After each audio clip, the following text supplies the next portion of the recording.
का रीपेमेंट नहीं करने पर जो है काफ़ी ज़्यादा दिक्कत होता है। लेकिन मैं बता दूँ, अगर आप बैंक से या एनबीएफसी रजिस्टर या ऑनलाइन ऐप से लोन लिए हैं और उसका रीपेमेंट अगर आप नहीं कर पा रहे हैं ना, तो एक रास्ता है जिसको अंतिम रास्ता बोला जाता है।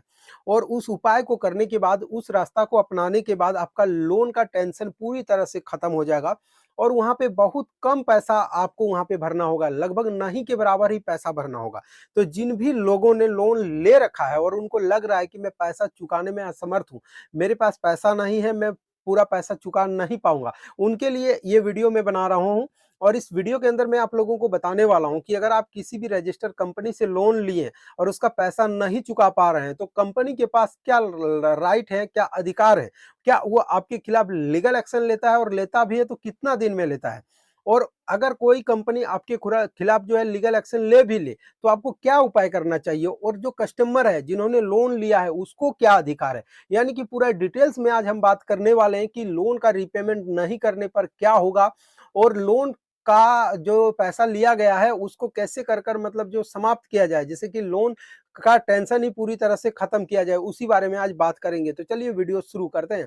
हेलो दोस्तों, नमस्कार, मैं हूं आपका दोस्त मुरारी गोस्वामी और अगर अभी तक आपने हमारे यूट्यूब चैनल को सब्सक्राइब नहीं किया है तो सबसे पहले हमारे चैनल को सब्सक्राइब कीजिएगा और बेल वाला नोटिफिकेशन को बेल ऑफ करना ना भूलिए, क्योंकि मैं इस चैनल पर लगातार इस प्रकार की इन्फॉर्मेशन वाली वीडियो आप लोगों को प्रोवाइड करवाता हूँ।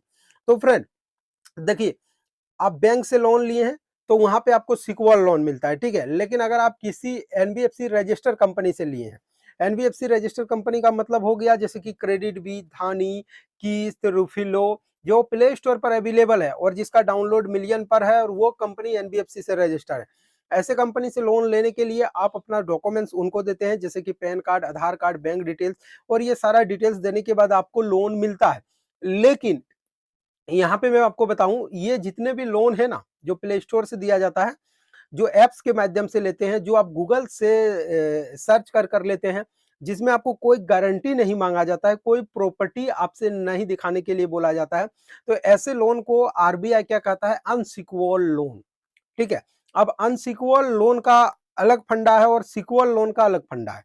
अगर आप बैंक से लोन लेने जाते हैं, ठीक है, जैसे कि सपोज डेट मुझे पैसा चाहिए, मैं बैंक जाऊंगा लोन लेने, तो अभी बैंक वाला जो पहला सवाल मुझे यही करेगा कि आप किस लिए लोन लेना चाहते हैं और कितना अमाउंट का लेना चाहते हैं, और आपको जो मैं लोन दूंगा उसके एग्नेस्ट में आप कौन सा ऐसा प्रॉपर्टी है जो आप मेरे पास रखेंगे गारंटी के तौर पर, ठीक है। तो वहां पे बहुत सारे लोग क्या करते हैं, अपना घर रखते हैं, मकान रखते हैं, गाड़ी रखते हैं, मतलब कुछ ना कुछ प्रॉपर्टी आपको वहां पे बैंक में दिखाना होगा, तब जाके आपको लोन मिलता है।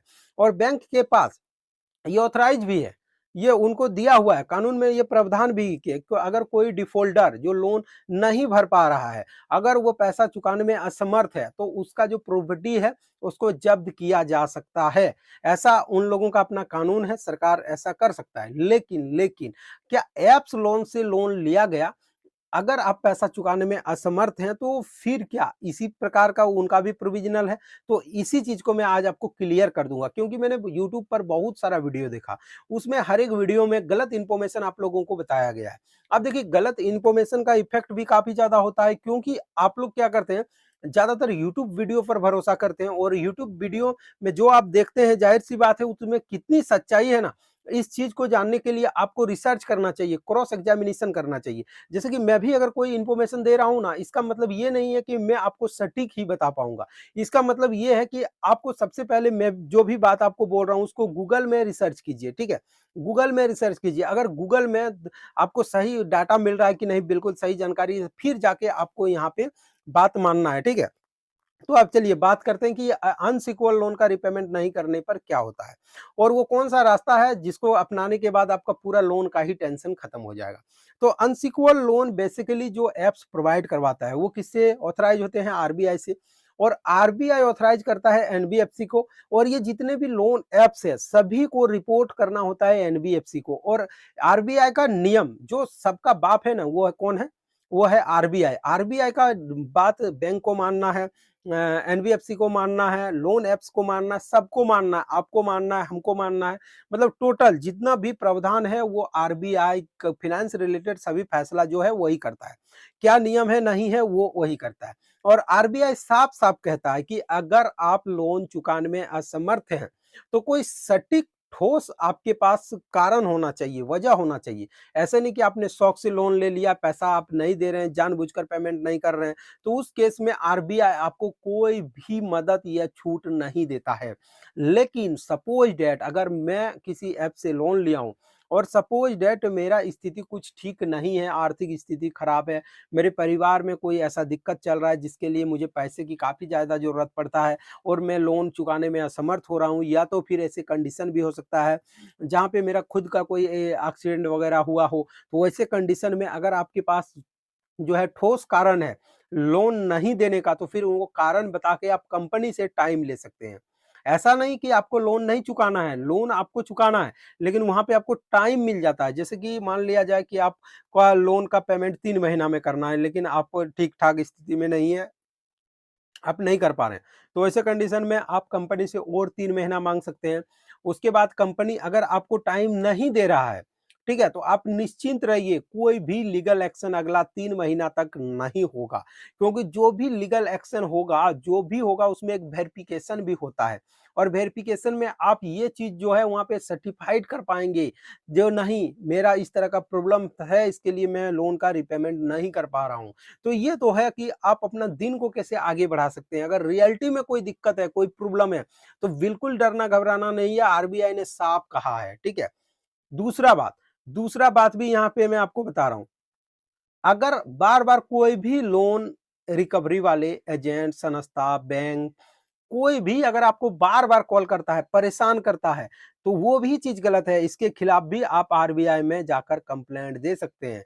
इसके लिए आप www.rbi.com का जो ऑफ़िशियल वेबसाइट है, उसमें भी जाकर आप अपना शिकायत उस कंपनी के खिलाफ आप करवा सकते हैं और वहाँ पे जो भी आपका ठोस जो भी कारण है, उसको वहाँ पे दिखा सकते हैं। वीडियो क्लिप तक आप वहाँ पे दे सकते हैं कि मेरे इस तरह का दिक्कत होता है। अगर रिकवरी वाले आपको परेशान कर रहे हैं, रास्ते में जाते हुए, ऑफिस में जाते हुए, फिर भी आप कर सकते हैं क्योंकि आपके पास कारण है। लेकिन बेवजह कोई भी कंपनी का पैसा जो है नहीं चुकाने का मन ना बनाएँ क्योंकि ऐसा करने से आपको काफ़ी ज़्यादा दिक्कत होगा, आपका सिविल खराब होगा और काफ़ी ज़्यादा आपके ऊपर कानूनी कार्रवाई भी किया जा सकता है। क्योंकि ये जो कंपनी होते हैं ना, ये जो ऐप्स होते हैं ना, बहुत बड़े-बड़े कंपनी होते हैं। अगर वो चाहे तो आपके खिलाफ बहुत सारा जो है कंप्लेंट वगैरह कर सकता है, लेकिन वो लोग करते नहीं हैं, आपको टाइम देते हैं।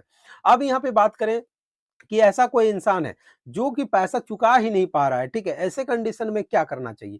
तो ऐसे कंडीशन में एक और आखिरी रास्ता है जिसका नाम है सेटलमेंट। अब सेटलमेंट क्या होता है? सेटलमेंट देखिए जो भी लोन अमाउंट आपने लिया है, जो प्रिंसिपल अमाउंट लिया है, उसी अमाउंट में जो भी इंटरेस्ट लगा है, जो भी पेनल्टी लगा है, जो भी अदर चार्ज लगाया है, सभी चार्ज को माफ किया जाएगा सेटलमेंट में।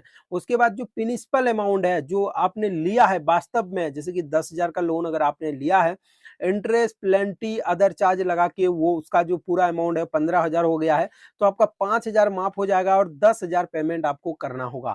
अब उसमें भी बहुत सारे ऐसे लोग हैं जो 10,000 भी पेमेंट नहीं कर पा रहे हैं, तो वैसे कंडीशन में लोन कंपनी और उस कस्टमर के बीच जो समझौता होगा वो 8,000 में भी हो सकता है, 7,000 में भी हो सकता है।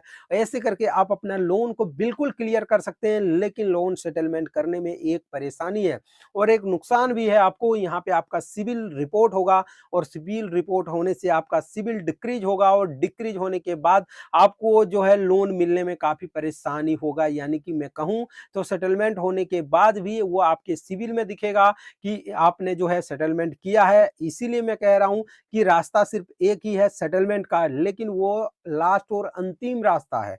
उस रास्ते में आप तभी जाइएगा जब आपको लग रहा है कि मैं दोबारा फिर किसी कंपनी से लोन नहीं लेना चाहता और मैं यहाँ पे कोई भी पैसा चुकाना नहीं चाहता। तो जिन भी लोगों का ये कमेंट आ रहा था कि सर कोई ऐसा उपाय है जिससे मुझे लोन चुकाना ना पड़े, तो सिर्फ यही रास्ता है जिसमें आपको अपना प्रिंसिपल अमाउंट चुकाना पड़ेगा। तो मुझे उम्मीद है ये वीडियो आप लोगों को पसंद आया होगा और अगर वीडियो आप लोगों को पसंद आया तो वीडियो को लाइक शेयर और कमेंट जरूर कीजिएगा और इस वीडियो रिलेटेड कोई भी सवाल